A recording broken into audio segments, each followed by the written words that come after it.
ठाकरेंच्या युतीचा हनुमान.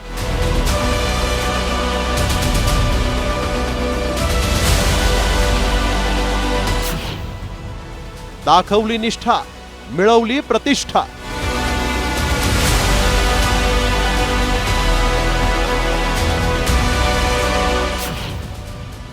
संजय राऊतांना ठाकरेंचा सन्मान.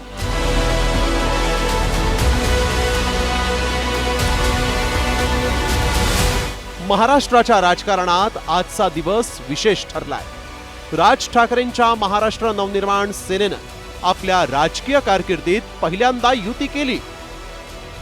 ती ज्यांच्याशी फारकत घेतली होती त्याच शिवसेनेशी. महाविकास आघाडीला सोडून उद्धव ठाकरेंनीही आपल्या दुरावलेल्या भावाला साद घातली आणि बाळासाहेबांचे उद्धवराज एकत्र येण्याचं स्वप्न आज त्यांच्या पाश्चात पूर्ण झालं. या दोन भावांना एकत्र आणण्यामागे आहे बाळासाहेबांचा एक अनन्य भक्त, ज्याचं नाव सगळ्यांनाच माहिती आहे. ते आहेत संजय राऊत, सामनाचे संपादक, राज्यसभेचे खासदार आणि युतीचे शिलेदार. याच संजय राऊतांचा युतीच्या सोहळ्यात सन्मान झाला आणि ठाकरे कुटुंबियात त्यांचं स्थान किती अढळ आहे हे सगळ्यांनाच कळलं. सामनाचे संपादक म्हणून शिवसेनेची जाज्वल्य हिंदुत्वाची भूमिका मांडणारे रोखठोक अग्रलेख म्हणजे ब्रेकिंग न्यूजच. ठाकरे कुटुंबियांसाठी संजय राऊतांचे आणि राऊतांसाठी ठाकरेंचं महत्व किती अमर्यादित आहे त्यासाठी काही महत्वाच्या घटनांवर नजर टाकावीच लागली. राज ठाकरेंनी 2005 मध्ये शिवसेना सोडल्यानंतर संजय राऊत त्यांची समजूत काढण्यासाठी कृष्णकुंजवर गेले होते. त्या ठिकाणी त्यांना राज ठाकरेंच्या समर्थकांच्या रोषाला सामोरं जावं लागलं. बाळासाहेबांच्या निधनाची घोषणा करण्यासाठी डॉक्टर जलील पारकरांसोबत संजय राऊत माध्यमांना सामोरे गेले. बाळासाहेबांच्या पाश्चात सामनाची संपादकीय जबाबदारी आणि ठाकरे शैली जपण्यात संजय राऊत यशस्वी. 2014 ला भाजपसोबत सत्तेत सहभागी होण्यासाठी राऊतांचीच भाजपसोबत चर्चेत आघाडी. 2019च्या महाविकास आघाडीच्या प्रयोगाचे राऊत शिलेदार. 2022 ला शिवसेनेत बंड झाल्यानंतर पत्रकार परिषदांनी अस्वस्थ शिवसैनिकांना निर्धास्त ठेवण्याचं आणि विरोधकांना टीकेनं नामोहरम करण्यात राऊतांची महत्वाची भूमिका. ऑगस्ट 2022 संजय राऊतांना ईडीकडून अटक.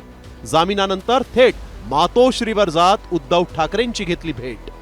2024 इंडिया आघाडीच्या अनेक बैठकांमध्ये संजय राऊतांची शिवसेनेचे प्रतिनिधी म्हणून उपस्थिती.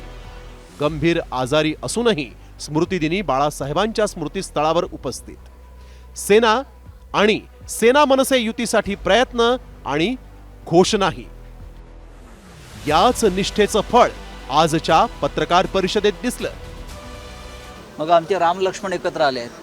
पत्रकार परिषदेत व्यासपीठावर 2 खुर्च्या ठाकरे बंधूंसाठी राखीव असताना राज ठाकरेंनी सूचना करताच संजय राऊतांसाठी व्यासपीठावर खुर्ची लागली. आदित्य ठाकरे, अमित ठाकरे समोर उभे असतानाही राज उद्धव यांच्या बरोबरीनं संजय राऊत यांना व्यासपीठावर बसवण्यात आलं. तर ही पत्रकार परिषद संपल्यानंतर राज ठाकरेंनी संजय राऊतांना मध्ये बोलावून फोटोही काढून घेतला. आज बाळासाहेबांचे आणि तमाम मराठी जनांचं स्वप्न पूर्ण झालं आणि त्यात संजय राऊत यांचा खारीचा नव्हे तर मोलाचा वाटा असल्याचं सिद्ध झालं. संजय राऊत गंभीर आजारानं काही महिन्यांच्या विश्रांतीवर असताना राज ठाकरे आणि उद्धव ठाकरेंनी घरी जाऊन त्यांची विचारपूस केली होती. संजय राऊत तुरुंगात असताना उद्धव ठाकरेंनी त्यांच्या घरी जाऊन त्यांच्या कुटुंबियांना धीर दिला होता.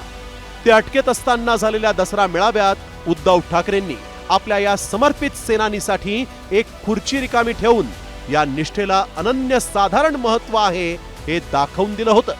त्यामुळे आज राम लक्ष्मण म्हणून त्यांनी जरी उद्धव आणि राज यांचं नाव घेतलं असेल तरी या युतीसाठी त्यांनी हनुमानाची भूमिका बजावली असं म्हटलं तर अजिबात चुकीचं ठरणार नाही.